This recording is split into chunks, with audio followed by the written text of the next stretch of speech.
بسم الله الرحمن الرحيم. الحمد لله، والصلاة والسلام على رسول الله وعلى آله وأصحابه ومن والاه، أما بعد. إن شاء الله تعالى كنا مرون بيننا كتاب تجيد المصور.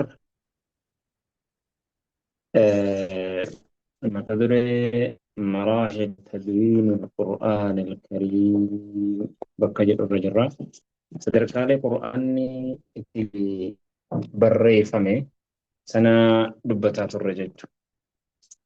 Egaa qura'aanni barreeffamuudhaa fi sefiira. Inninis zamanuma rasuula rabbii afaan isaaniirraa barreeffamaa ture. Lammaffaan Abuu Bakrii barreeffamaa ture. Sadaffaan mana Usmaan bin Affaan radiyallahu anhu zabana isaa barreeffamaa ture jechuudha. Amma mata dureen nuti har'a jirru kaleessa barreeffamni qura'aanaa eessarraa qabee zamanuma rasuula osoo rasuula rabbii jiruu jechuudha. Seenaa dheeraa qaba hin barroosaa. Sahaabonni namni hedduun Sa'iid ibn Saabitiin hangafee qura'aanni kun osuma rasuulli jiruu alayhi salaatu wassalaam qura'aanni barreeffamaadha ture. Kalloo irratti akkasuma lafa irratti akka mucaataa irratti mukarratti waan akkasii irratti barreeffamaa ture jechuudha. Tartiibuma isaatiin barreeffamaa ture. Akkuma hadha jiru kanaan tartiibuma kanaan bakka bakkatti barreeffamee jira malee haaluma kanaan jira jechuudha. Kanaaf rasuula rabbiirraa akkaataa lama fuudhame quraanni jechuudha. Tokkoffaan barruudhaani, lammaffaan sagaleedhaan haffazanii jechuudha. Rasuulli rabbi alayhi salaam akkasitti osoo quraanni garuu bakka tokkotti hin barreeffamne walitti qaba. Haa barreeffamuu malee bakka tokkotti immoo quraana tokko keessatti mushafa tokko keessatti barreeffamee hin argamu. Sahaabonni hundinuu hanga danda'an barreeffamee kaa'an. Lammaffaan tafriiqul kitaabati garagalchuu barreeffama assaabiqati kan darbutuu taate fi suhufin barruu tokko keessatti garagalchuu. Zamana Abii Bakrin Siddiiq radiyallahu anhu bara Abuu Bakri Siddiiq keessatti jechuudha. Bara Abuu Bakrii keessatti. Amma bara Abii Bakrii keessatti sababni walitti qabuu dhufe hoo maali?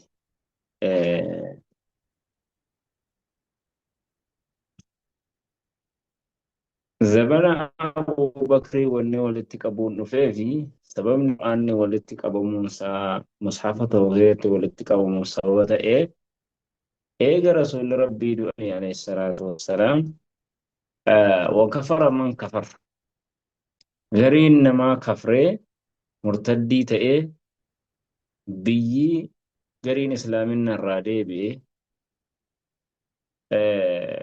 بيي يماما جدام تكون كيسة لولي قدا وهي تئه مسيلمة الكذاب وجنين لولي قدام كويت لولمي جدو ور قرآن حفظي قبلو نمني هدون اجي كيسة الأمن لمني جناني عمر بن الخطاب ويتاسي كانت يادو يول اللي كنا كان هماتي قراء نكو يول لك كان أمانو تاتي قرآن نكون هم بدارا إسجفي كما أبي بكر فيه يا أبا بكر كنوا لكون يول كان ولتلومي نمني هدون نمارا رمنا ترباتما وما لدومي نمو يادو نمارا أمو قرآن أكنت نجلا بدا قرآن نكون مصحفة وكيسة بكة كت والاتحاق بميها براه وجد jennaan Abuu Bakriin waan rasuulli hin hojjetin akkamittiin hojjedhaa jennaan Umar ibn al-Khattab lakki yaa Abaa Bakri inni kun waan khayriiti waan gaariidha malee waan hamtuu wahiitii miti. Kanaafuu qur'aanni kuni sababaan isaas kunoo waan akkanaatii fi qurraa'otatu dhumaara walitti qabamu jennaan. Umaritti deddeebi'ee Abubakriin osoo diduu waan rasuulli hin hojjetin akkamittiin hojjedha jedhee osoo diduu osoo Umaritti deddeebi'u akkasitti sharaxa Allahu sadra Abii Bakr. Rabbiin qoma Abuu Bakriidhaa bal'isee fi wanta kana marhaban jedhee fudhatee akkamitti walitti qabamuu qaba isa jedhu Abuu Bakriin Zayd ibn Thaabit nama jedhamu sahaabaa keessaa waame. Zayd ibn Thaabit kuni barreessaa ergamaa Rabbiiti. Wahii barreessaa akkaan amanamaa dhaga. Zaydiin kun jechuu wahii barreessuu keessattis. Abuu Bakri irra Zaydii waame Umar ibn al-Khattaabis Abuu Bakrii bira jira. Yaa Zayd ibn Thaabit kunoo dubbii akkanaan nu qabate qurraa'onni akkana dhumaara. Umar immoo kunoo qurraanni kun bakka tokkotti haa walitti qabamu jedhee na gaafatee jennaan osoo hin diduu anis fudhadhe qur'aanni kun walitti haa qabamu akkam jettaa. Kanaafuu qur'aana kana walitti nuu qabii jennaan. Zaydiinis akkamittiin qur'aana kana walitti qabaa waan rasuulleen hojjetamiin akkamittiin hojjedhaa isa jedhu irra dhiheessee kanaafuu osoonii fi mari'achiisanu Zayd ibn Thaabitis akkasitti fudhate dubbii sana fudhatee akkasitti abuutiin Zayd ibn Thaabit kana akka qur'aana wabu ajajanii Zayd ibn Thaabit kun qur'aana kana barbaadee aayataan osoo barbaadu hunda isaatu walitti qabe qur'aana kana. Qur'aana kana walitti qabee dhumarratti ilaalanu aayata lama dhabe keessan. Aayata lama hundaadha biraadha. Osoo barbaadanu aayanni lamaan suni tokko suuraa Ahzaab tokko suuraa Tawbaa dhuma. Suuraan dhuma Tawbaa sokamii laqad jaa'akum rasuulun min anfusikum aziizun alayhi ma anittum hariisun alaykum bil mu'miniina ra'uufur rahiim aayata lamaan dhumaa san. Kanaafi من المؤمنين رجال صدقوا ما عاهدوا الله عليه كجد سورة أحزاب كيس جركنا لمان آية جركنا لمان أبي وصوبر بادنو أبي خزيمة الأنصاري نمجد مبرتي أرقى خزيمة الأنصاري نمجد مبرتي أرقى من آية لمان كن قرآن يروم براه يو قروا قرآن كان برودان أبني ملي سجلت الرسول الرانم هندنو أغار barruudhaan dhaban jechuudha. Aayata hundaa'uu barreeffama arganeeru garuu aayata lameen kana barruudhaan hin argine. Garuu yeroo barreessee ka'u aayata kana lamaan keessaa dhabe barruudhaan lafaa dhabe. Abaa Khuzaymaa kana bichaa biraa argama aayatni lameen kun barreeffame.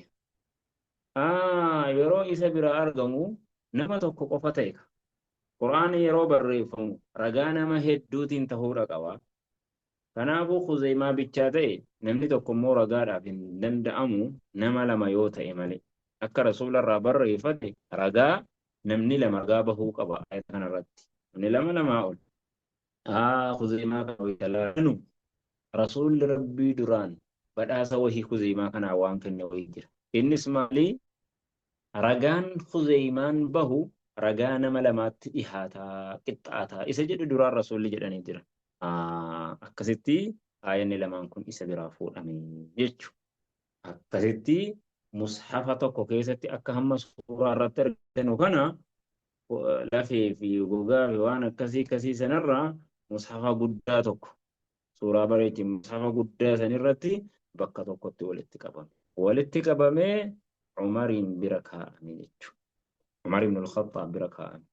Umar ibn al-Khattaab bira ture qura'aanni kunis akkasitti Umar gaafa du'u Hafsaa intalasaa bira kaa'ee du'e jechuudha. Hafsaa bira ture zabana Umaris zabana Usmaan ibn Affaanis jechuudha. Ol dabarsiga zabana Abuu Bakrii haala kanaan qura'aanni barreeffame. Ol dabarsi sadaffaa zabana Usmaan ibn Affaaniidhaaf. Sadaffaan nasxu ciddatiin koppii godhuu نسخة هدو نسخ عدة نسخي عدة مصاحف قرأ مصحف هدو من الصحف السابقة مصحف التي إسي دبرتسن سنرى إسي زوان أبي بكر سنرى مصحف هدو بالرئيسو قرقلتو زبنا عثمان بن عفان رضي الله عنه زبنا عثمان بن عفان ربي سرها جلت أما زبنا عثمان بن عفان هو سببان بريفمودا كإمالي جناني أنس بيا لما بيا أمة بيا شامي في أمة بيا عراق أرمينيا بيا هرج جدامو أذربيجان ورا أما جدامو كان جراتو ولا لا لولا كان الردي والأبين هدوماتي والأبين هدوماتي لولا كان كيستي ummanni yeroo dhufu wal loluudhaa fi biyya biyyaa wayita walitti dhufu garii waan biraa qaraa gariin lugaa biraa gariin lugaa biraa isa kana qara'aa ummanni wal dhabe quraanuma kanarratti wal dhabuu dhihaatee jennaani akkasitti dhufanii Usmaan ibnu Affaanitti himan yaa Usmaan ibnu Affaan dafii ummata kana dhaqqabi Abdallaa ibnu Abbaas natti fakkaata ummata kana dhaqqabi ummanni kun booda wal dhabuu deema waa'ee lugaa quraanaa kana quraanarratti wal dhabuu deema dafiiti akka ummanni kun tokko ta'u quraanarratti tokko ta'u godhi jennaan Usmaan ibnu Affaan Zayd ibnu Saabit kana ammas waamee akkasuma Amrii nama jedhamuu fi nama sadi sahaabota irraa waamee Zaydii kana amiira irratti godhee quraana kana akka barreeffamu ajaje. Eessarraa fuudhaara mana Hafsaa kan duraan ture sana quraana Abuu Bakrii walitti qabee mana Hafsaa ture san waamee irraa garagalchinee sii deebifna jedhee sanarraa fuudhee garagalche jechuudha.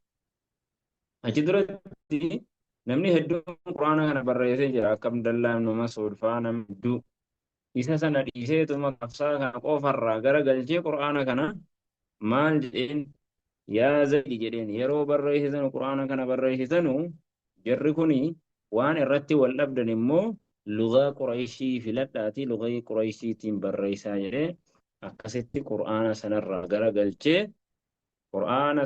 garagalchee lugaa torba isa jedhamu kan quraana akkasitti barreessee Usmaan ibnu Affaan isa kaan Hafsaadhaa deebisee waan quraana sanaan ala jiru kan duraan sahaabaan ofumaa biratti wal biratti qaban quraana hedduutu jira Abdallaa ibnu Mas'uud fa'aa kana hedduusaa isa kaan fuudhee gubee gariin irrina keessa jira wal dhabbii wayii keessa jira isa Abuu Bakrii walitti qabe isa guutuu kana Usmaan walitti qabe quraana hedduutti walitti qabe haala akkasiitiin arsala Usmaan radiyallaahu anhu dabarse Usmaan akkasitti ergee مصحفا تكو من المصاحف السابقة مصحفا وندبرت سنرا إلى كل مصر جرات فبيا من أمصار المسلمين بيوت مسلم توترا مع قارئ متقن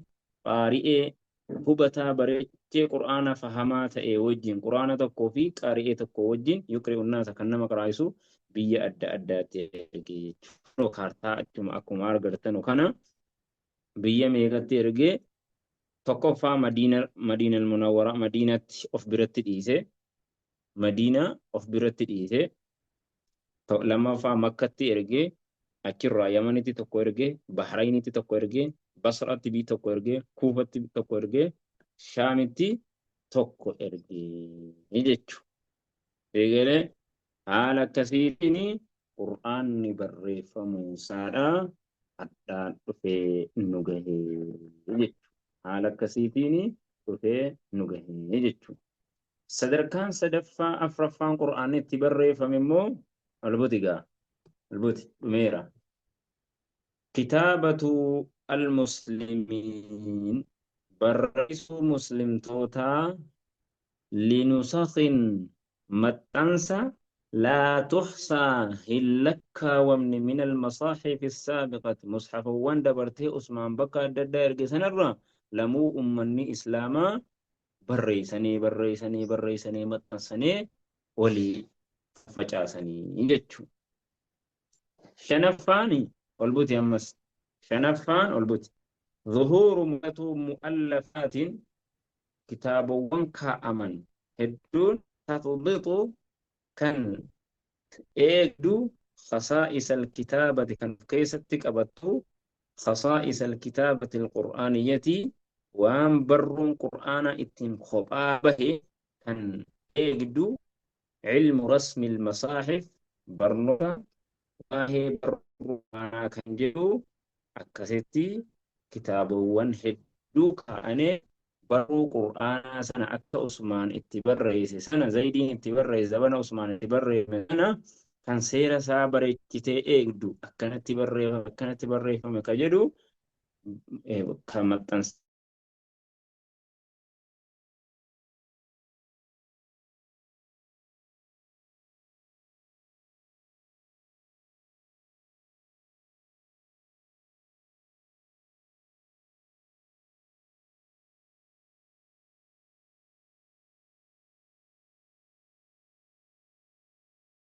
هي قرآن بريفما قرآن كان ايقدو بريكتي سيرا سا ايقدو ها أمون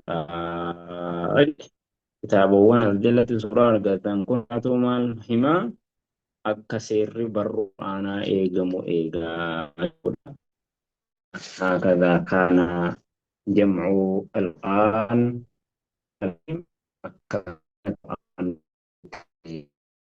رضي الله عنهم وأرضاهم ونفع الله به الإسلام والمسلمين كس إن شاء الله.